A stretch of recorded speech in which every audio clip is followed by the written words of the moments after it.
Well, welcome back to the Writers Bloc. I'm so excited today. We are going to turn the tables on Cara and interview her about her new book that's coming out. And I'm so excited to hear all about it. I'm Keri Willis, and I am a writer, part of the Writers Bloc group. And I've known Cara for, about 5 years now through Wow. our writing programs.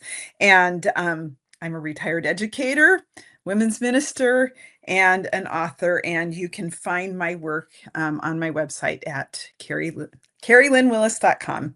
So that's all you need to know about me. So if you really ever wondered what it takes to write, edit, and edit some more, and launch your first book while balancing real life and jobs and children and weddings and all of that while growing a platform, this conversation is for you. So rather than a polished highlight reel of all of the great stuff that Cara's done, we're going to get down into the nitty gritty, pull back the curtain, and discuss the real process of the work of writing and revisions and even mindset shifts that she's had to have, and the faith that it takes to actually follow through and do the entire work that the Lord has called you to do, and showing up and doing it.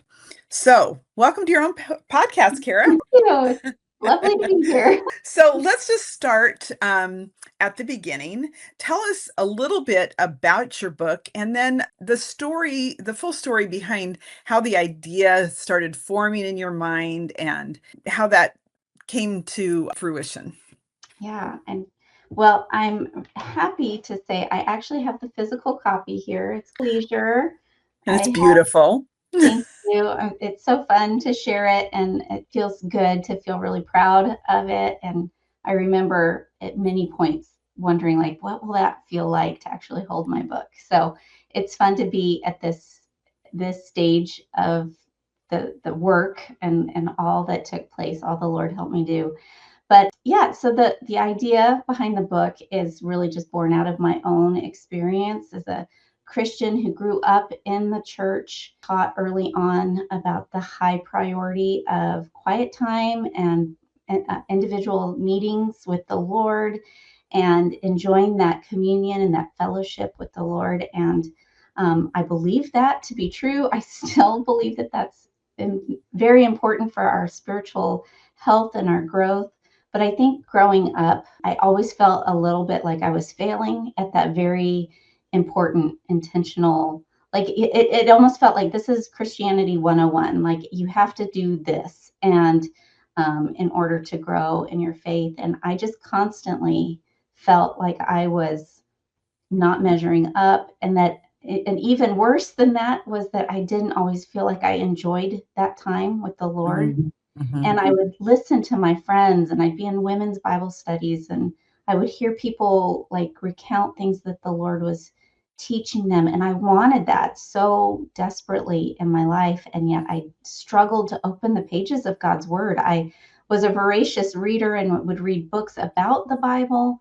But when it came to opening the book for myself, that was a challenging thing. If not, it was just in my head. I think I had put a lot of parameters around what that was supposed to look like and feel like as a Christian. And so one day, this kind of followed me from early years of being a teenager, walking with Jesus, through having young children in the home and all of that goes into like, oh, now I really, I'm not at work, I'm at home, but I still don't feel like I have the time or the desire or the energy to be in God's word the way I should. And one day I found this phrase in a book called The Celebration of Discipline by Richard Foster. And it was a very casual sentence in his book about spiritual discipline. And he just said that the early church fathers had focused on this concept of odium sanctum, which was Latin for holy leisure, and that it referred to having a balance in life and an ease and an appreciation of God's grace and goodness and enjoyment of beauty and all of these things. And I just stopped when I read that. I was like, what is that? I want that. I want holy leisure. And I felt like that was what started this whole process. started about 5 years ago when I was trying to figure out what that meant. I started doing research, and then that was really what kind of started my writing career too, because I was Mhm. writing to understand, and I wanted to Mhm. figure out Mhm. what this meant, and I wanted to share that with other people. So, yeah, holy leisure was just that. It was just a phrase. It wasn't anything I made up, but it was a desire in my heart to experience that. And I really saw that as the solution to my problem, which was feeling that my quiet time was a duty instead of a delight. Mm. And that Mhm. holy leisure mindset is what changed everything for me. It really changed the way I viewed that time, and where I once was very inconsistent in my time with the Lord. Once I started thinking of that as a pursuit of holy leisure, Mhm. I Mhm. didn't have consistency problems anymore, because it was like, who doesn't want leisure? Who doesn't want to Mhm. rest? Who doesn't want to, you know, sit down in a coffee shop with a friend and share life? And that's what Mhm. my quiet times became with the Lord. I love that. And so would you say that as writing the book for you, The Pursuit of Holy Leisure, you're going to take the reader on that journey to discovering holy leisure? Is that your I that's my goal, and I was really seeing that this was not only an effective way of looking at my time with the Lord, but it spilled out into every area of my life. And so the structure of the Mhm. book kind of follows that idea that what happens with the foundation of who we are in Christ is laid in the hidden moments of our lives. In the morning, we're sitting on the couch, we're engaging with the materials of prayer and study and a notebook and pen. It's from those hidden places that we're being formed, and then that overflows into the familiar places, so it becomes Mhm. a part of your family and your work Mhm. and your hobby and your community rhythms. And then a holy leisure also extends into the hard things in life, so it's not just Mhm. a concept for a time of plenty and ease, but it's a mindset for how we endure suffering and trials. Mm. And then Wow. finally, the last section of my book is called The Fruitful Places, where it's like this habit of developing time with the Lord and seeing it as a pursuit of holy leisure overflows into fruit. And so Mhm. that's the last section of the book. So I really hope that I've succeeded in that, in helping people not only understand how this applies to their quiet times, but also to just about every area of life. Mhm. Well, as one of the readers, I can say I think you hit the mark pretty well. So I've been very blessed by your writing. So you had this idea. I know you'd been even writing about it on your blog and stuff before you decided that it needed to be a book. And then you got a little bit more serious about making it become a book that you can actually put in the hands of people. And there's this whole process that can be very daunting, called the book proposal Yeah. process. And so, can you tell us a little bit about your book proposal process and what you did to put your book proposal together, and then also just a little bit about looking for the right publisher? Yeah, all of that was so daunting for me, and I toyed around with this book idea for a couple of years before I actually sat down to do it. And part of that was good because it gave me time to organize my thoughts. And a book proposal is such a helpful exercise in taking the seedling of an idea and really, putting legs to it and helping it to really to form out that idea in more detail. And so, yeah, I had no idea, Keri. Like, I didn't know how to write a book. I didn't know how to write a proposal. Like, all of this was brand new to me. And we had some resources within our community, the Writers Bloc, of how to write a book proposal. And I had a few sample ones that I had collected over the years from other writers, which really helped me in figuring out, okay, these are the necessary elements that a book proposal needs. And so the book proposal process itself was about 6 months for me. I Mm, heard that you should plan on 70 to 100 hours of work for a book proposal. mhm, So I think that was probably pretty true in my case. The hardest part for me, I mean, I felt like the Lord really gave me the outline pretty early on, and I felt like I had a pretty good idea of like what this book needed to be. But the hardest part for me was actually writing the sample chapters, because you need at least 3 sample chapters in a nonfiction book proposal. And so I was used to writing 1,000-word blog posts, but I was having to put together about 3,000-word chapters. That was kind of how the math worked out in my book proposal. So that was really where it helped me. It was such a good process because there wasn't a deadline on me, and I was just able to figure out what am I trying to say in these chapters, in these very early chapters. And so yeah, that was kind of a learning curve for me as well, learning how to write the actual chapters. But that exercise in itself started to give me more confidence that I could write this book. And then, part of a book proposal is also you map out all your chapters. And so that was also very good. It was like I knew I needed to get from point A to point Z in this book, and the book proposal process really helped me. Since doing this podcast and talking with so many writers, I've heard that a lot of writers, even if they've already sold their book, they still create a book proposal because it's such a helpful tool for them as they're writing. Mm-hmm. And if I ever have that privilege someday, I would think I would do it all again, because I would reference that book proposal over and over again. And I would say, okay, what was I trying to do here? It's like a North Star. It really guided me in that process. And so once I was finished with the book proposal, I had been taught, encouraged to stop writing. At that point, you kind of have to stop your writing, and you need to either get an agent or you need to, get a book deal without an agent. And so the next 6 months was, well, maybe about 4 months was spent doing those two things. So I at first worked real hard to find an agent, and that did not, for me, that didn't pan out into anything. And I had a few that actually didn't want to take me on as a client, but actually became a sounding board for me, where once I finally did get a book deal contract, I was able to even send it to this one agent who I'd kind of befriended. And he was gracious enough to be like, oh, yeah, this is pretty standard, and you should be aware of this clause and this clause. So even though I didn't have an agent, I did make a friend.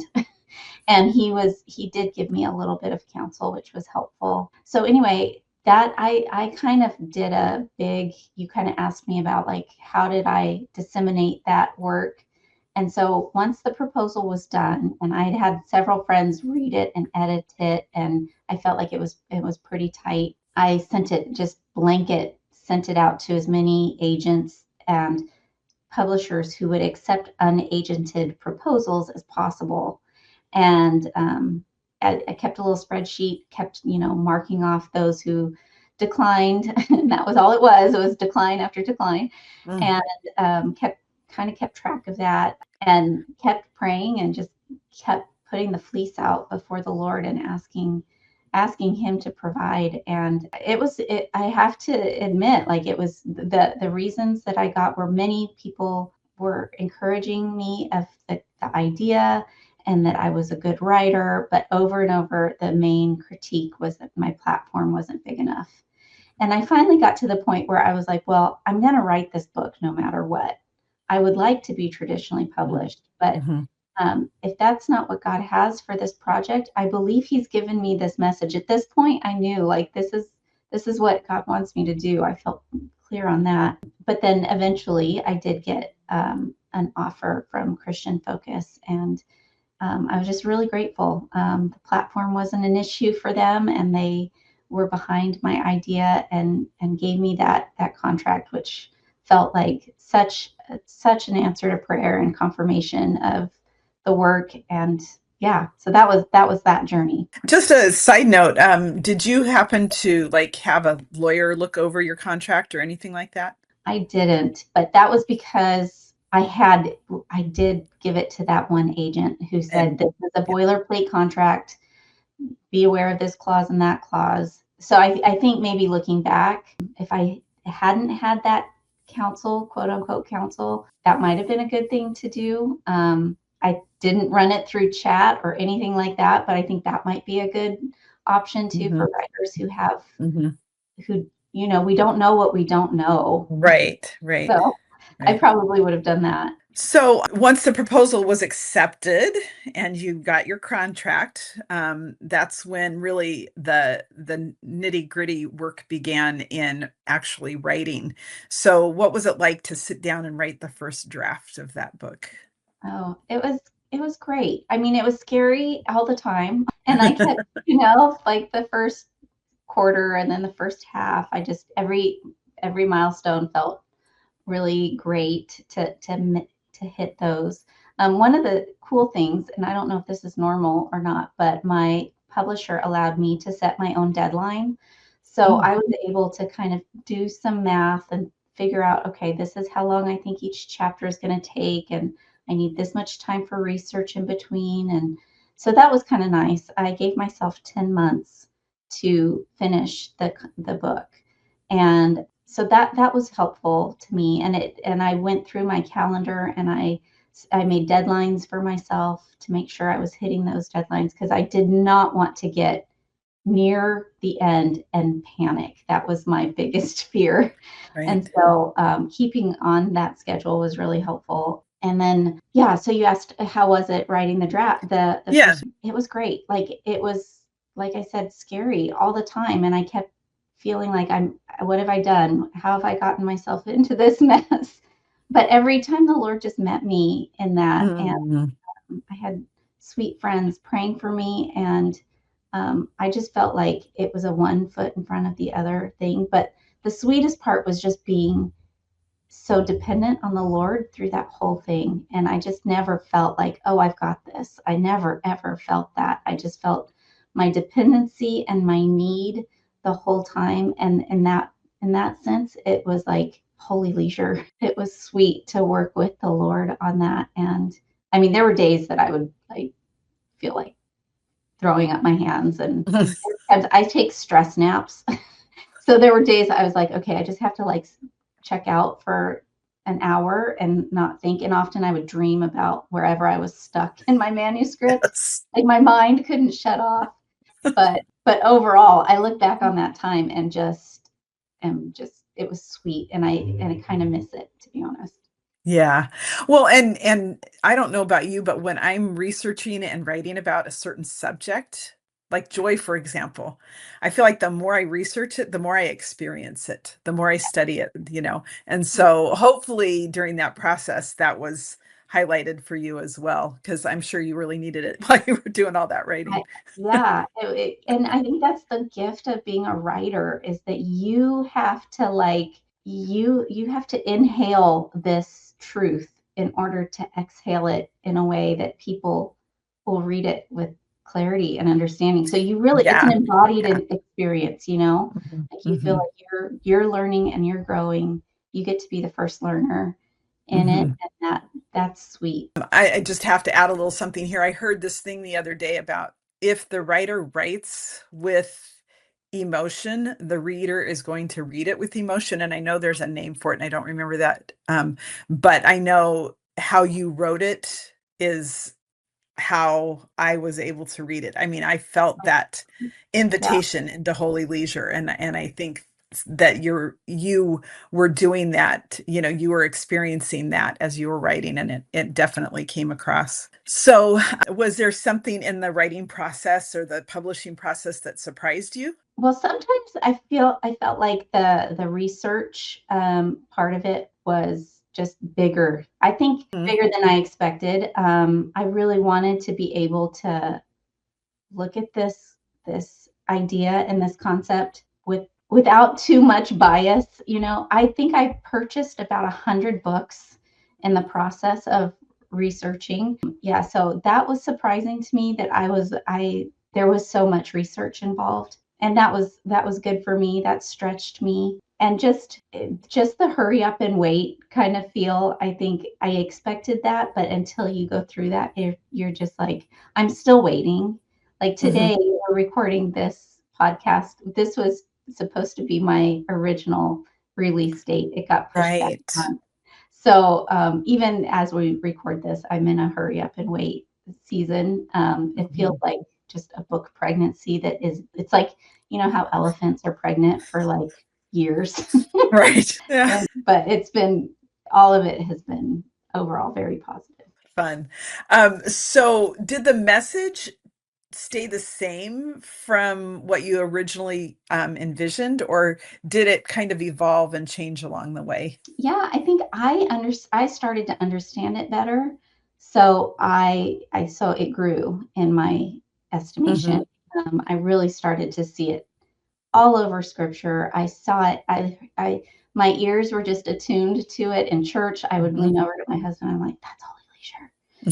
Like there was just points in time all the time where I was picking up on it and I was seeing it more like holistically. And Hmm. so I felt like I was learning it as I was writing it. So in that sense, yeah, I think my view of it expanded as I Hmm. wrote. So every writing process has something called the messy middle. I am experiencing that myself at the moment. But was there a point during the process when the book felt especially difficult or uncertain? Yeah, there was a moment when I realized I had miscalculated my math on my word count.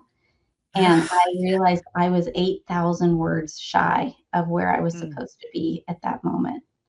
And so now, obviously, math is not not my strong suit. I don't know. You just take your total, you divide it by chapters. It shouldn't be that hard. But I had this one chapter that was meant to be shorter, and it just threw off my math, and that freaked me out. I was really bummed about that. And so I had to go back through and do major major edits. There was actually a lot of cutting that needed to happen in order for more additions to take place.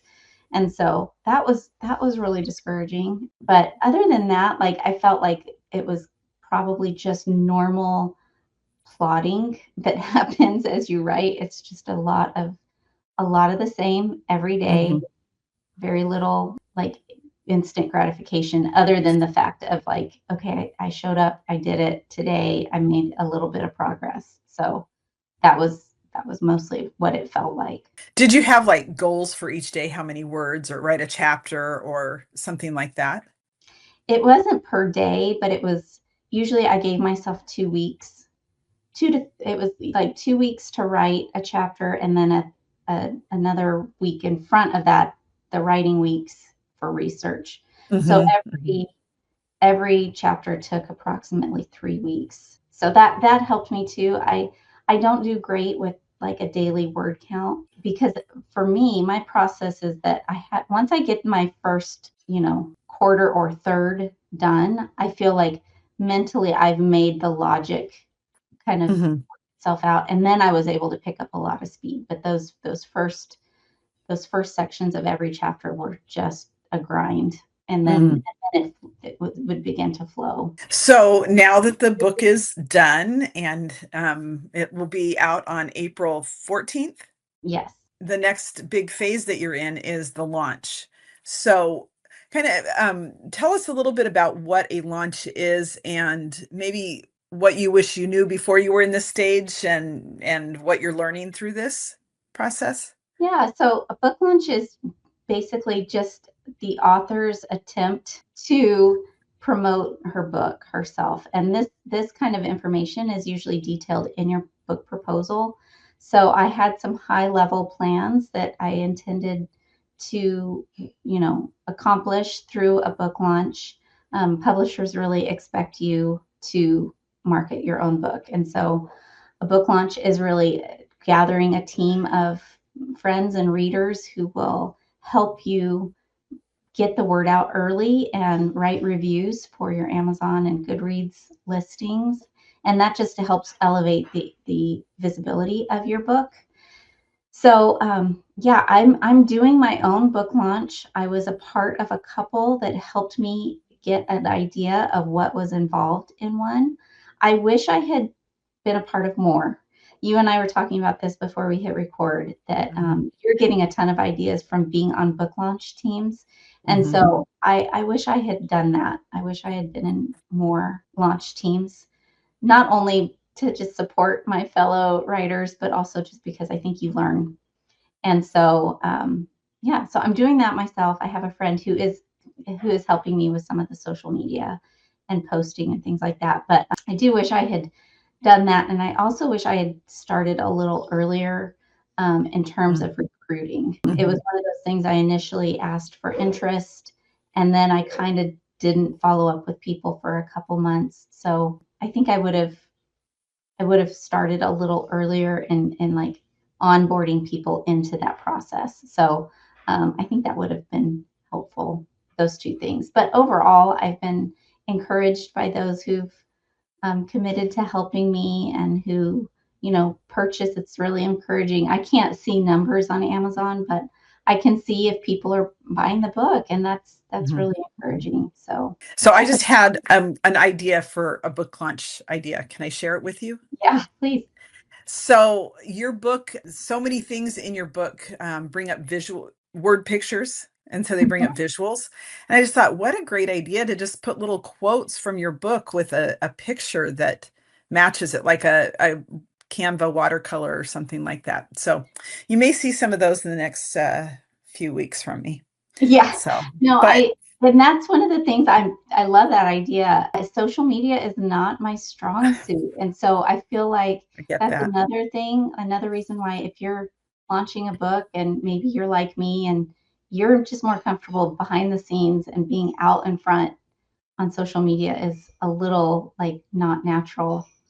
Like, I think those are great ideas and I need to get better and at doing that. So yeah. Yes, I'll All do right. a film this time. I still have some time. That's on your to-do list now. Yes. Okay. So how has your community and relationships helped in this season? You kind of touched on that a little bit already. Yeah, I mean, I love I love these women here on this call, and you all are a lot of my beta readers, and you were the first line of defense for me. Having I truly don't know how people do it without having writer friends, and so that's been so sweet. Kind of sharing my journey with you all has been encouraging, and your beta reading. I mean, I remember some of the comments you specifically made in my beta manuscript, and it was so good. Like it was like, oh, I think I lost you here. Like I lost your voice right here, and I was like, Mhm. oh, like I wouldn't have done that. And having those people who can give you that honest feedback is so great. And so you guys are like my online community, but my in real life people community was so sweet too. I would often send prayer requests to my small group. My parents were constantly praying for me. My husband was just my right hand. He was so helpful. So all of those things, like it takes a village, I think, to help get you across that finish line. So I do not feel like it's something I can bask in the glory by myself at all. It was just Sure. so many people helped me. Yeah. So, looking back over the journey of the how many years you've been working on this, what are some of the lessons that you think are important that you want to share with the Writers Bloc community or anybody that listens to our podcast? Yeah. Some of the lessons I think if you feel that urge and that nudge to work towards writing a book, even though all of the things in front of you are scary and unknown, work through that. Keep going, even if it's just a step at a time, even if it's just like, okay, I'm going to work on writing a purpose statement for my book proposal. It's just one little part of that process sometimes at a time. Sometimes it just feels like baby steps. So I would just say, don't ignore those promptings. I think they're from the Holy Spirit often. If you have a book in you, I've heard it said that most people, almost everybody has a book in them. So many people don't write that book. So write your book. I would also say lean in on community. Obviously, I'm going to say that. I think being in community and sharing your highs and lows is so important. Being real in your community, showing up, expressing when it's hard and when you feel need. I would say do that. just on a practical standpoint, like I said earlier, social media is not something that's natural to me, but building a body of work online has been such a gift, and that's helped me build a platform. It's not a big Mhm. platform, but it's something. And I think that something helped me get that contract. So I would just say, like, that is not wasted time. I think a lot of people want to jump right into writing their book. And while that is good, like building that audience behind you is really important too. And it Mhm. gets you the practice you need to exercise your craft Mhm. and exercise the discipline you need to keep showing up. So Well, and I would just add, Kara, that you had already determined in your heart to be obedient before you got a publisher. I'm going to do this whether I get a publisher or not. So you knew where you were going. You were being obedient to the Holy Spirit and telling you that you needed to share this message that he's put on your heart. And so I believe that, whether you get a publisher or you self-publish, the completed project is a little bit of the blessing in the obedience, and it's fun to share that with you. So before we're getting to the end of your questions here, but before we close, what do you most hope that your readers will experience through reading your book? well, I hope they experience holy leisure. I hope that, but more than that, like I really hope it transforms people's engagement with God and His Word the way it did for me. I really hope that it will create. I When I wrote my book proposal, I was doing some research on statistics, Bible reading, and engagement within different demographics. And I mean, since then, it seems like there's been a little bit of a resurgence, but I mean, we see it all around us. Our world is hurting.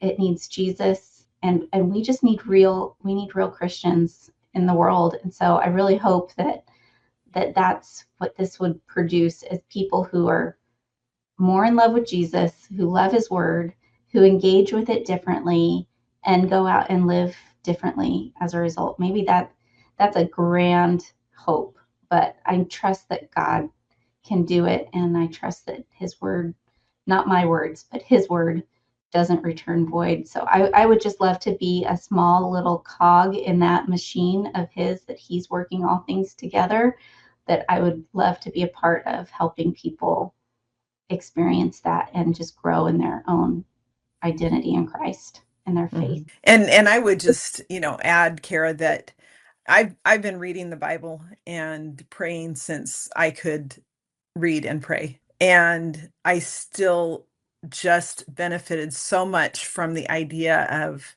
being welcomed into the presence of God and sitting at ease with the creator of the universe. I just, that just really spoke to me, and it moved me in a way that invited me into the presence of God even more fully. So thank you for that. Thank you. Yeah. And no, I'm not crying. No, Harry never, you guys. He's a So stoic human. yeah, yeah, that's the word they use to describe me. So how has writing this book changed you personally, and has your understanding of holy leisure deepened and grown through that process? Well, as I look back on that process, I am just overwhelmed by God's goodness and his Mm, kindness. And it just felt like one of those sweet things where I was co-creating with him. Like I mm, felt his presence in that process. I feel like, man, I think as writers, what a privilege we have to just soak and marinate in his word. Like I was just in his word yeah. all the time. Specifically writing this book, it just required me to just be so close. I felt that abiding relationship like never before. And so, yeah, that's changed me. And, it's given me a little foretaste of what that will look like in heaven. And I want to do it again. I'm waiting on the Lord to provide wisdom and direction on that. But it was just such a sweet process. And even though it was hard, it was a good hard. And I Hmm. Hmm. produced a ton of fruit in my own heart and soul, made me just enjoy him even more.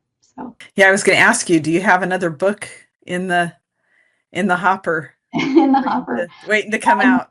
yeah, I mean, I've got a few ideas, but not anything very clearly defined yet. I think right Okay. now the Lord wants me to be fully present in this season, and yeah, I feel like there's a lot, and that's another thing. Like the whole idea of holy leisure is really connected to rest. And Hmm. while it feels really good to produce and to hold your book in your hand and to be at that point where it's like, oh, this all this work worked towards this final product. Hmm.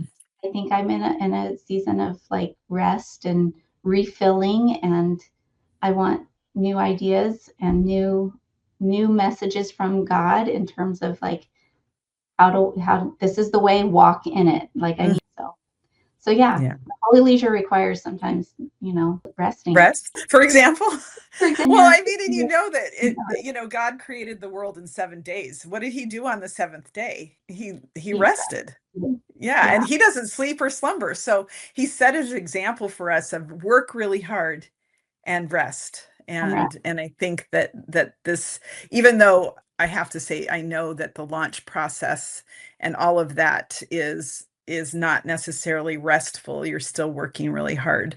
The nitty gritty of the actual writing of the book is done, and so your brain can rest, and your soul can just enjoy the work that's already been done. You look Yeah, back yeah. at it I and think the rest will come yeah. after April 14th, Maybe. maybe. Then the Today Show's gonna call and want to talk to Oh, you and all of that. we can So dream. Kara, we have a few more minutes that we can open it up for Yeah, questions. Do you want to bring people back on screen yeah. If you guys want to turn your cameras on, that'd be great. and unmute? Does anybody have any questions for Kara? Kara, something that I heard an author talk about was the idea of celebrating God's faithfulness and your Mm, obedience, even the night before the book comes out, Hmm. rather than the day of and let's see what the results are and, what mhm, is the fruit of it. But celebrating that even the night before with mm. family and friends. So just an encouragement of, I don't know if you have something like that planned. Do you have a launch party that you're going to be doing? Yeah, that's a sweet reminder. Like, regardless of the outcome, right? Just celebrate what God has done. And yes, the answer is I do have this Saturday. Actually, I'm having a launch party. It's a little early, but it felt like the right time before the book actually comes out. So I am I am looking forward to celebrating with some friends. But regardless of the outcome, it is done, and I trust God will, like the rest, it's like on him, right? So I just have to trust that he'll do with it what he wants. Kara, I've loved just kind of observing you through this whole journey. It's just been such a great example and encouragement. I'm curious though, next time around, will you try to have an agent, or now that you've done it without an agent, do you feel like you're comfortable enough to do it again without one? Yeah, that's a good question. I mean, I would like to have an agent. I would like to feel like, especially after hearing like, oh, your platform's too small, and the goalposts keep getting moved, and I'm in a better place now than I was 2 years ago, but still, it could still not be enough. But I think I would want to know, I would want to try again, even if the answer was again not having an agent, I would be okay with that. But I would definitely want to try again. And there were so many times I really wish I had had an agent. There were so many times, especially in this first rodeo. Like, I didn't know what I didn't know. One of the things I learned was just how slow the publishing process is. And I've heard that from other writers since Mhm. then. But I would often, not hear back for a while. And I'm like, is this normal? I don't know if this is normal. I think if I had had an agent, I would have been able to say, hey, is this normal? And they could have helped set my expectations. So for that reason alone, I think it's great. And I think just having the ability that, you benefit from their relationships with other publishing houses. Mhm. They're the ones putting their reputation out on the line for the sake of your work. So I think that automatically would open up more possibilities. So I hope that answers your question. And Keri, you talked about the importance of the book proposal and how much time and effort and thought and prayer went into that. I'm curious about your sample chapters that you wrote for that. How similar were those sample chapters to the final product? Oh, that's a good question. Pretty similar. I think they got better. So the editorial process with my publisher was actually a very positive one. I really, really appreciated having their fresh eyes on my book. And so I was not, I mean, there obviously you hold your words precious, but I was really willing to let go of whatever would hold back the effects of this book being as clear as possible. So I haven't compared it, but I can tell you I've read those chapters 100 times each at least, and I think they just got cleaner and tighter in the writing, but not like overall different. So it just really helped kind of set the stage for the rest of the book. So those first chapters definitely got probably the most attention because I've just lived with them the longest, and they go through so many changes and just the proposal process. And then once the editors get their hands on it, then it goes through a little bit more. But overall, I would say the message stayed the same. Hi, Kathy. Cara, you said that you bought over 100 books for doing research for this project.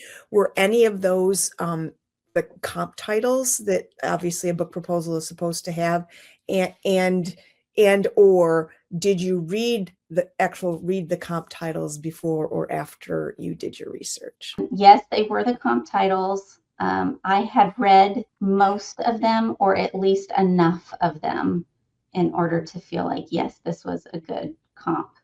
So I bought probably 100 books, but I didn't read them all cover to cover. Often you're hunting and pecking, you're looking for that chapter or that section that really addresses like the subject matter you're working with. And so no, I did not read 100 books, but I got familiar enough with them, and I was familiar with the comp titles. Often too, like the comp titles were books I was familiar with because they were the books I had looked to solve my problem.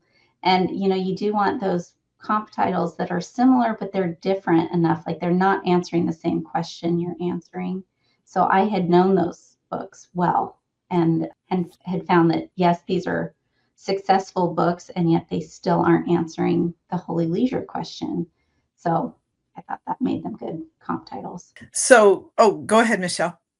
You're muted. There you go. I'm curious, between the time that you signed the contract and then had those 10 months before submitting the first draft, were you in contact with your publisher? Was there kind of a relationship throughout that time, or was it sort of, okay, go write for 10 months and then send it in? What was that like for you? Yeah, I think it looks different for different writers. I met a friend early on who had a similar situation as I did. And she had her publisher was wanting her to turn in each chapter after she had finished it. And I was like, oh, is that normal? I don't know. So I had emailed my publisher and I asked, at certain points, I'm like, okay, I'm a quarter way done. Do you want to see this? And they said no, they didn't want to see it. And so that was kind of, gives you kind of an idea of the autonomy they gave me. They really let me just work. And I'm really glad I didn't turn in chapters as I was going, because sometimes, you're at the end of your book and you're like, oh, I've talked about this before. I need to kind of give it a different angle than how I addressed it earlier. And so there would have been changes made anyway as you go. So they really gave me a lot of autonomy, which I was grateful for. And then just in terms of communication, it was often just not as much as I would have liked, which again, I think speaks to having an agent help set my expectations.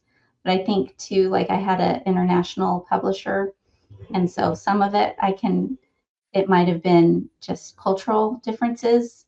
I think in America, we're used to like 24 to 48 hour turnaround on emails and things like that. And so that was just not the experience. But I've also heard from other writers, like it's just notoriously slow, and they're just notoriously backlogged. So really I just worked away and then checked in, and I think at one point they did check in with me and they say, "Hey, how's it going?" And I just gave an update, and that was it. Nice. So Cara, do you want to give a little plug for the book proposal class that we have available? Yeah. So we have in the past, every fall, we've had a live workshop inside the Writers Bloc for people who are writing a book proposal. Our friend Lara D'Entremont, who was a huge help to me in the writing of my book proposal, she really helped guide that process for me and would give me a ton of pointers on how to make my proposal better. So she has led those workshops in the past, and we don't have any right now, but if you're in the Writer's Bloc and you want access to that, we can provide you with replays of that, and then maybe in the fall. And if there's enough interest, we'll run that again. But I would just say too, if you are listening to this and you're not in the Writer's Bloc, I think it's very helpful to get your hands on some sample book proposals. And because a lot of it is the same across the board, a lot of the same elements are needed in every book proposal. So you can kind of get the sense of what you need to include. Yeah, I've got the feeling with book proposals that the process is a lot like grant writing. A lot of it is about crossing the T's and dotting the I's correctly, and just being very detail oriented. And I'm famous for my typos, and I'm like, I can't have one typo in the book proposal I'm doing. I'm like, oh, Yes, you have to so be anyway, like every little detail matters for sure. yes, yeah. So yeah, thank you for were there any other questions before we move on to the next thing? Okay, so thanks for letting us peek behind that curtain of the process that you went through for writing The Pursuit of Holy Leisure. Would you hold up your book one more time? Yeah. The name of the book is The Pursuit of Holy Leisure, and I can't say the subtitle off the top of my head. Enjoying God in Everyday Places. And I'll share the link. This is to my website, cararay.com. I have a page on there dedicated to the book, and you can find the link to Amazon to pre-order right now. At the time of this recording, it's a pre-order, but it will be available on April 14th. Yay! Yes, I'm so excited. So excited for all you ladies to get your copies in the mail, because you guys were my betas, and I'm so grateful for you guys. So yeah, I'm looking forward to having it. And I know that it's going to be a book that I give as a gift to a number of people. I'm looking forward to that as well. And also, if you're watching and you're not a part of the Writer's Bloc, we would love to have you join us. Cara does an amazing job of bringing in resources and people to help us grow in our writing journey. And we would love to have you be one of the neighbors in our Writer's Bloc. yes, thank you. Is the link in the show notes for that too, Cara? Yeah, we'll put it in this video, but Okay. it's mywritersbloc, bloc.com.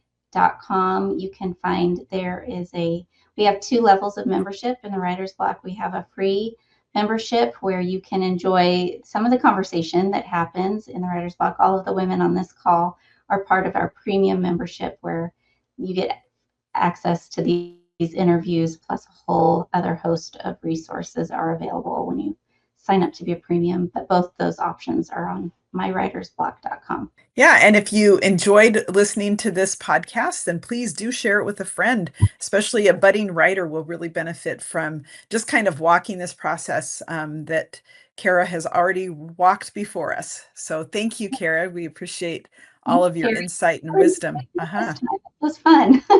Yeah. It was fun. All righty. Well, thanks, and you all have a great day. Thanks, everybody.